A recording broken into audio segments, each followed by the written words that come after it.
Find a sponsor who can put a light on you and get you seen is, I think, step one. And that's very different than a mentor.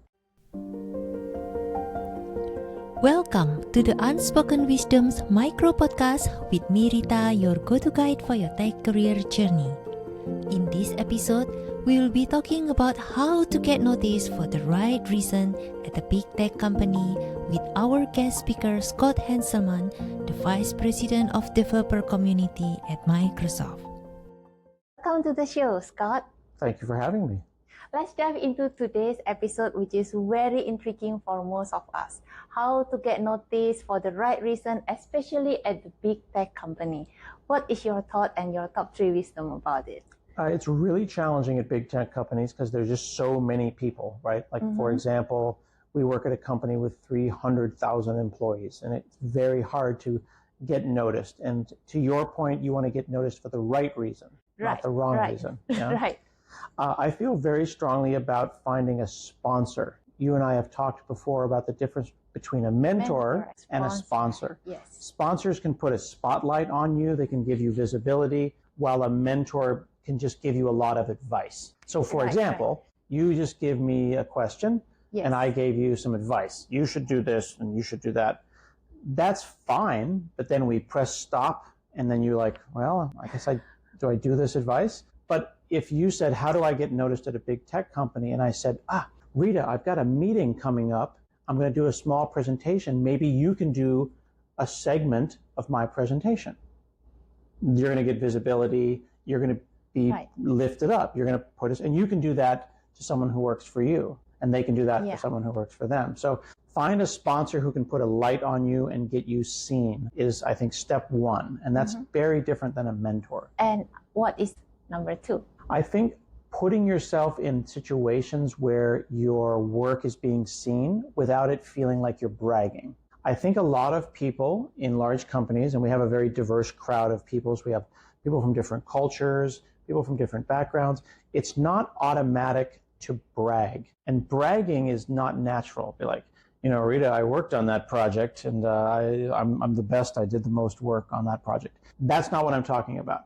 What I'm saying is you did good work. Did anyone see it? Saying, yes, I worked on that is different than, I worked on that, and make sure, and then get out of my way, Rita, let me tell the boss about how I did all that great work. It's not bragging if it's simply true. There's probably been times when you worked on something cool and you're proud of it and you wanted to share it, but you maybe felt like, I'm going to make myself small and I don't want to brag.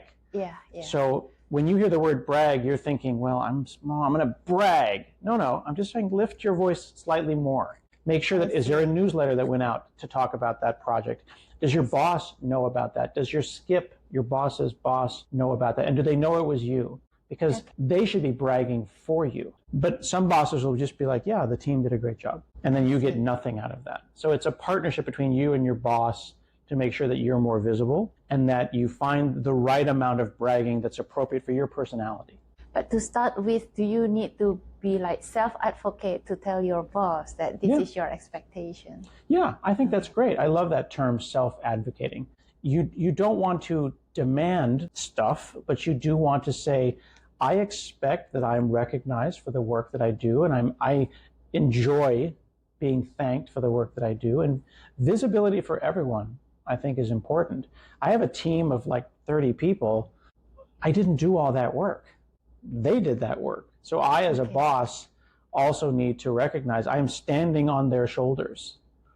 And when I present it to leadership, I can use I words, I this and I that, but I really need to be using we words. And I worked on this with Rita, we worked together, and then your name is mentioned. So some of this pressure, I think, is on your boss and your boss's boss to sing your praises. And what is the third advice that you have?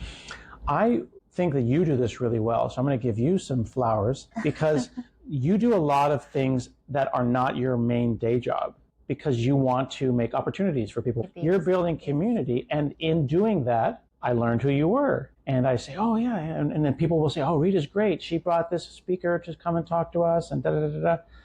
that is a way where you're getting people together. My wife is a nurse and she does this really well. They do team building exercises. She took the team bowling. It has nothing to do with nursing, but they're a better team because they also went out and learned to be a team together outside of work.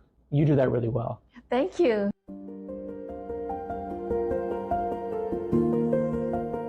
If you enjoyed this episode, don't forget to click subscribe below. And remember, wisdom often comes in unspoken moments. This is Rita signing off from the Unspoken Wisdom.